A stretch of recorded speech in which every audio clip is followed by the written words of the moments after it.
Sejam muito bem-vindos, sejam muito bem-vindas. Está começando agora a live Comunicando com Propósito. Gente, estou muito feliz de estar aqui. Essa é uma semana muito especial e o assunto de hoje tem a ver com a semana. Nós estamos na semana da Páscoa. No domingo, agora, é um dia de celebração.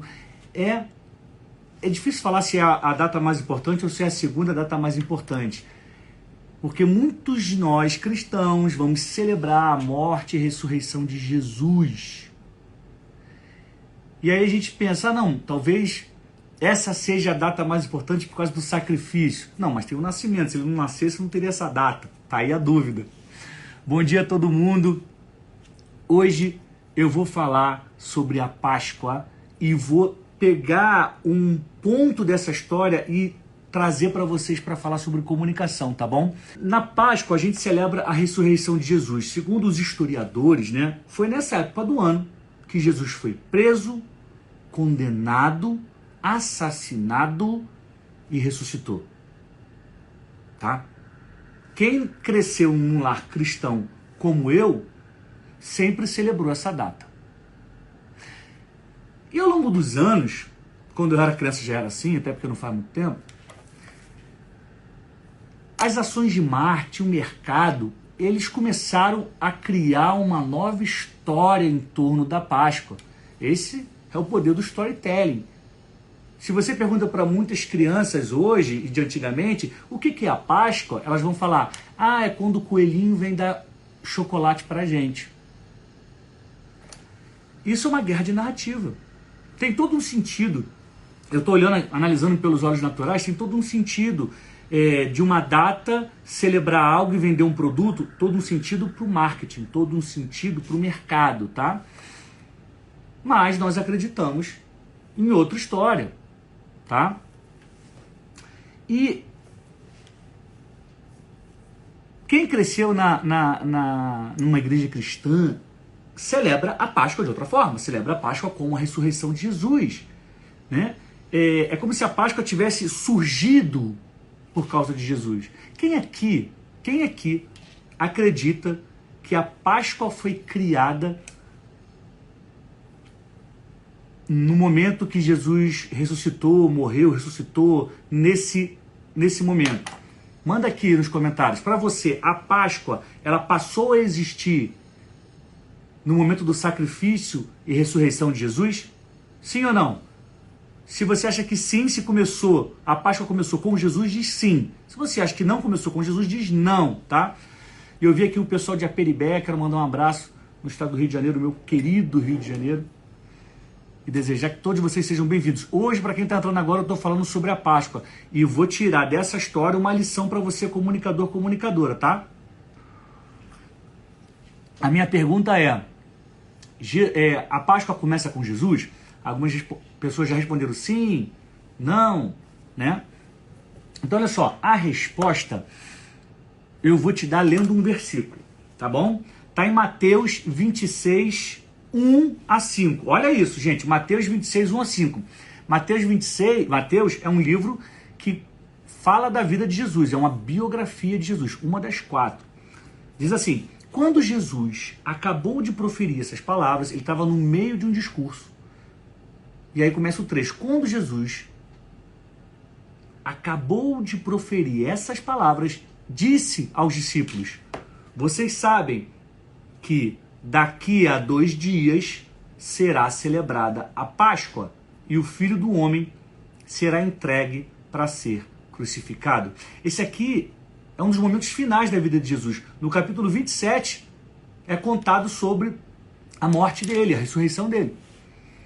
Então aqui está no finalzinho da vida e ele diz: vocês sabem que daqui a 2 dias será celebrada a Páscoa. Ou seja, a Páscoa já existia. A gente celebra a morte e ressurreição de Jesus na Páscoa, só que ela já existia antes de Jesus. Olha só. Vamos adiante. O trecho deixa muito claro que Jesus morreu durante a Páscoa, que é uma festa que já existia, uma festa criada pelos judeus. E Jesus era judeu, nascido judeu.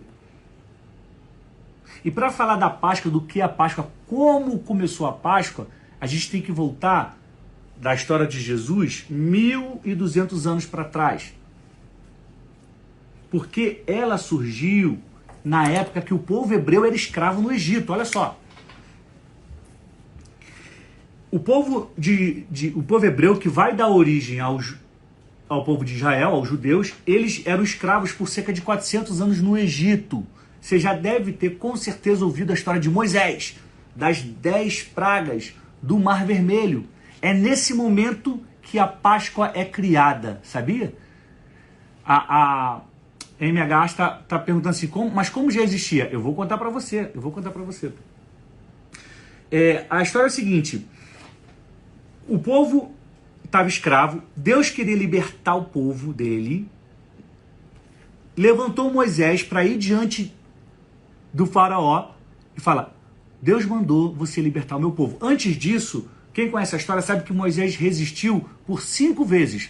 5 vezes ele tentou não entregar a mensagem para faraó. Ele disse: mas eu falo mal, manda o meu irmão, mas o que as pessoas vão pensar de mim? Moisés se sentia incapaz de ser um líder. Deus tinha escolhido Moisés para ser o libertador do povo e ele não se achava capaz. Mas Deus encorajou, Deus não desistiu dele, como não desiste de mim e de você.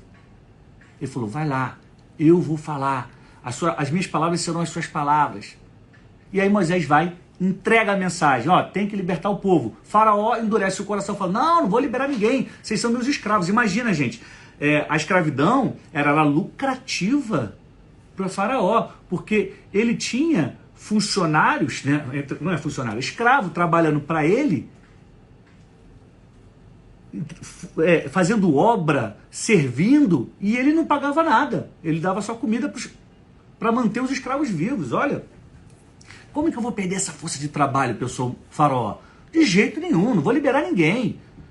Nem sei quem é esse teu Deus aí, Moisés, vai embora. Aí começaram a vir as pragas. Todo mundo sabe, são 10 pragas. Eu anotei aqui, a primeira praga é o rio Nilo. É a principal fonte de água ali do Egito, né? O Egito hoje já é um país meio difícil, não tem água encanada, não tem tratamento. Então o rio Nilo era a fonte de água. Eu estive no Egito e a gente, quando saía, a gente levava água na garrafinha que a gente comprava em quem a gente sabia que era do bem, ou seja, o nosso motorista do ônibus, porque se comprasse na rua, você não saberia dizer onde aquela pessoa encheu a água. Olha isso. Então, turista lá anda com uma garrafinha de água que ele pega no hotel, que ele pega no ônibus, no guia de turismo dele. Porque na rua você não sabe qual é a origem da água. E naquela época, 3.000 anos atrás, a primeira praga foi que algum sangue, tomou o rio Nilo. Então todo o rio era sangue. Qual é a consequência? As pessoas não tinham que beber. Vai beber o quê? Se tem sangue aqui, tá? A segunda é que houve uma infestação de rãs, tá? Um monte de rã, de sapinho começou a aparecer, e aí isso incomoda, né? Você não faz nada direito, você tem que ficar limpando, tirando o rã do meio do caminho, isso atrapalha a vida. A terceira, teve infestação de piolho, depois mosca, os bois, as vacas, o gado dos egípcios começou a morrer na sequência, doenças começaram a aparecer no corpo, as pragas estão indo, e nada do faraó se sensibilizar. Aí depois tem chuva de granizo que destrói a plantação, os caras já estavam sem água, sem trabalhar direito porque tinha que fugir dos mosquitos, do piolho. Aí do nada destrói a plantação com granizo. Aí na sequência vem uma nuvem de gafanhotos, essa é a nona, tá? Aí, nesse momento, Faraó ainda estava com o coração duro. E foi nesse momento, entre a 9ª praga e a 10ª praga, que Deus criou a Páscoa. Eu vou ler para vocês aqui, Êxodo 12, 1, 13. E eu te aconselho a ler depois, tá? para você não achar que eu estou inventando. Êxodo 12, 1, 13. Diz assim: o Senhor disse a Moisés e a Arão no Egito. Arão é o irmão de Moisés, a quem Moisés achava que era mais capacitado que ele. Ele achava que Arão que deveria ser o libertador porque falava melhor. Mas Deus escolheu Moisés. Este será o primeiro mês do ano para vocês. Deus falando com Moisés e Arão. Digam a toda a comunidade de Israel que no 10º dia deste mês, todo homem deverá separar um cordeiro ou um cabrito para a sua família, um para cada casa. Aí aqui, Deus começa a dar instrução sobre uma festa. Prepara o cordeiro, assa ele dessa forma, serve assim. Ele vai dando instruções, tá? No versículo 7, diz assim: passe então um pouco do sangue nas laterais e nas vigas superiores das portas. Você tem uma porta na sua casa. Então, a família pegava um cordeiro, sacrificava para poder fazer um jantar com ele. O sangue eles pegavam e passaram nas portas. Tinha uma marca de sangue na porta de cada membro do povo judeu, do povo hebreu aqui, tá? No Egito. Passe então um pouco de sangue nas laterais e nas vigas superiores das portas das casas nas quais vocês comerão o animal. Versículo 11. Ao comerem, estejam prontos para sair. Cinto no lugar, sandálias nos pés e cajado na mão. Comam apressadamente. Esta é a Páscoa do Senhor. Aqui é criada a Páscoa. Esta é a Páscoa do Senhor. Aí, vamos continuar aqui. Esse momento é entre a 9ª e a 10ª praga, tá? Versículo 12. Naquela mesma noite, passarei pelo Egito e matarei todos os primogênitos, tanto dos homens como dos animais. E executarei juízo sobre todos os deuses do Egito. Isso é Deus falando para Moisés e Arão. Eu sou o Senhor. O sangue será um sinal para indicar as casas em que vocês estiverem. Quando eu vir o sangue, quando eu olhar o sangue na porta, eu vou passar direto. A praga de destruição não os atingirá quando eu ferir o Egito.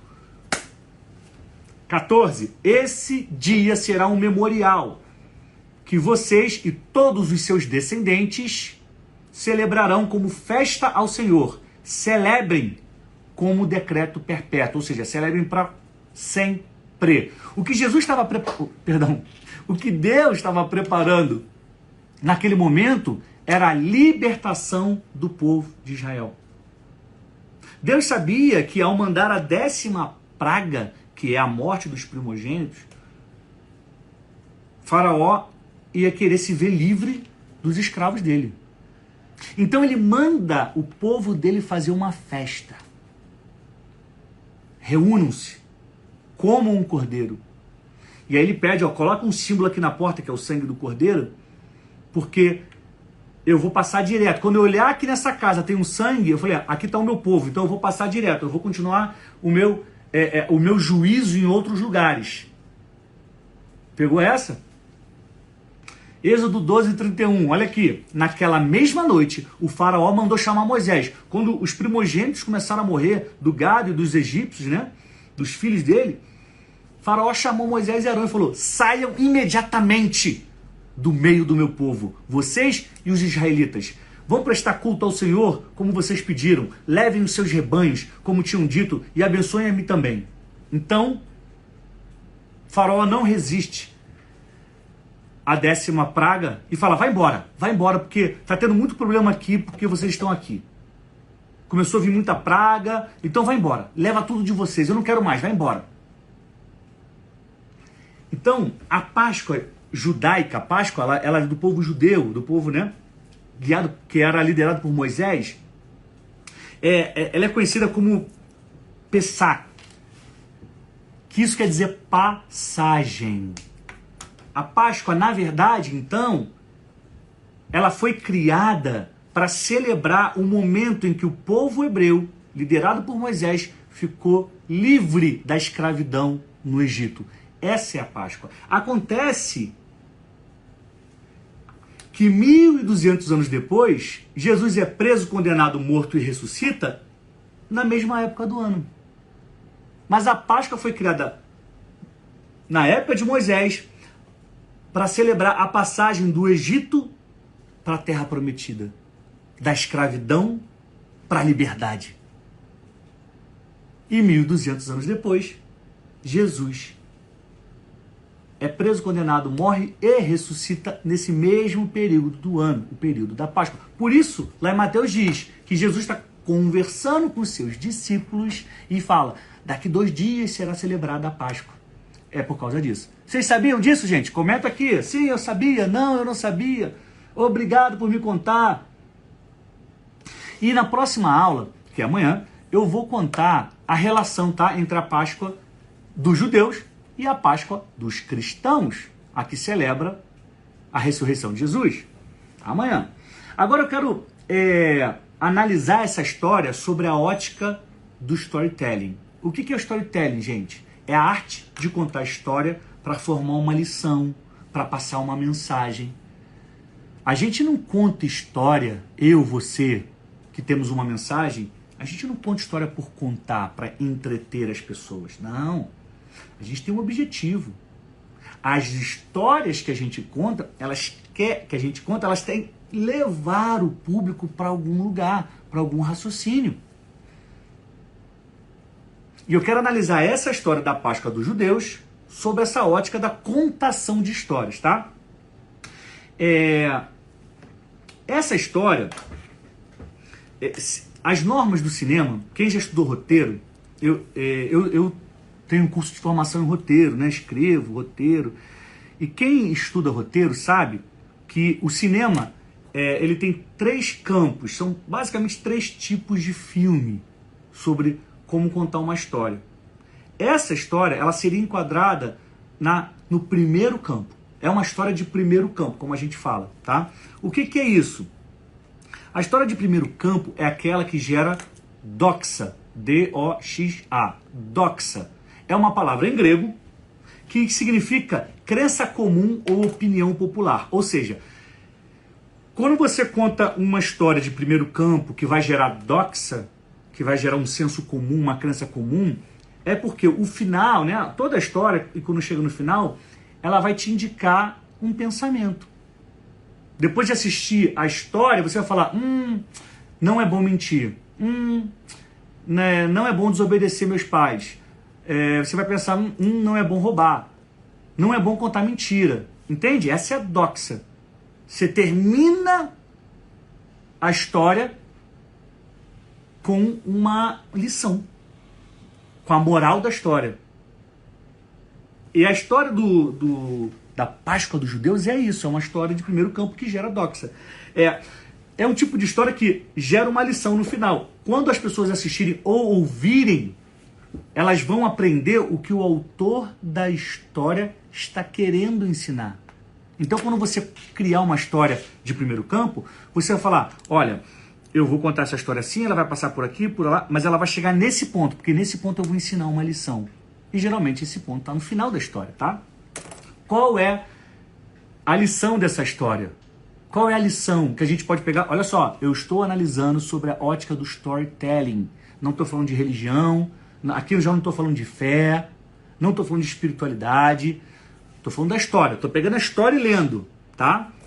Porque essa história, como todas, tem personagem, ela tem um enredo, quando ela começa, qual é o meio dela, quando vai indo para o final, e ela tem um conflito. As pessoas vão prestar muito mais atenção nas suas histórias se tiver um conflito. Qual é o conflito dessa? Faraó não quer liberar os seus escravos. E agora? O que vai acontecer? Esse é o conflito. E a lição é o seguinte. Diante da resistência de Faraó, Deus entra em ação, manda as pragas e o povo é livre. Quem termina de ouvir essa história chega a várias conclusões. Eu separei 3 aqui. A primeira é: Deus também usa os que não se sentem capazes. Isso por causa de Moisés. Lembra que eu falei lá no início? Ele falou para Deus, mas eu não falo bem. Manda o meu irmão. O que as pessoas vão pensar de mim? Será que elas vão acreditar? Moisés se sentia incapaz, mas ele entrou para a história como o libertador do povo hebreu. Então, é a primeira lição que eu guardo. Eu, Daniel, absorvo. Cada um vai ter a sua, tá? Cada um vai ter a sua interpretação. Cada um vai ter vai receber um impacto diferente. Para mim, fica essa lição. Deus também usa os que não se sentem capazes. 2. Ninguém pode contra o Todo-Poderoso. O Império Egípcio, naquela época, era o maior império do mundo. Eles eram poderosíssimos, eles eram fortes, eles tinham um exército grandioso, eles tinham muito poder. Mas nada disso é capaz de enfrentar o Deus Todo-Poderoso. Essa é a segunda lição que fica para mim. A terceira é que Deus liberta o seu povo. Você assiste, você ouve essa história, você fala, olha, esse Deus aí, ele é poderoso, ele libertou o povo dele, ele não abandonou, tá? Então, isso é a doxa, isso é o sentido, é o senso comum que é formado depois que você conta uma história. Você precisa usar isso nas suas histórias, tá? As pessoas, elas estão acostumadas, o público, a audiência está acostumada a aprender por meio de histórias. Se você parar para perceber, todas as manhãs que eu estou aqui entregando a live Comunicando com Propósito, eu estou contando histórias. Por quê? Porque as pessoas aprendem mais facilmente quando ouvem uma história. Eu tenho absoluta certeza que toda vez que você ouvir sobre a Páscoa dos judeus, sobre Moisés, sobre as 10 pragas, você vai lembrar dessa aula aqui. Eu espero. Agora eu quero que você guarde 3 verdades. Eu estou já chegando no final da aula. Quero que você guarde 3 verdades sobre essa história. Então, assim, eu analisei a Páscoa dos judeus, a libertação do povo hebreu, sobre a ótica do storytelling, sobre a ótica da contação de histórias. E agora eu quero que você absorva 3 verdades. Agora eu estou falando um pouco sobre fé também. Eu quero que você guarde isso no seu coração. Porque a gente precisa de técnica, a gente precisa de esforço, a gente precisa de coragem, mas eu te digo, a gente também precisa de fé. Então, esse pedacinho da aula que está acabando, eu vou te entregar 3 verdades sobre essa história. A primeira é o seguinte, assim como o povo hebreu estava escravo, preso por 400 anos. Talvez você também se sinta preso a algo que te faz mal. Você se sente preso a algo que te faz mal?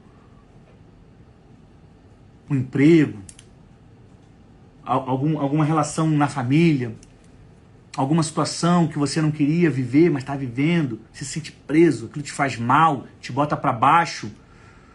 Eu quero te dizer que, com base nessa história, Deus pode te guiar até a saída. Se você se sente preso, Deus pode te guiar até a saída. Ele pode te guiar até a saída. Ponto 2. Quem confia em Deus tem um final feliz. Não foi fácil para o povo hebreu ficar escravo. Não foi fácil para o povo hebreu ser liberto. Aqueles momentos devem ter sido muito difíceis, de muito medo.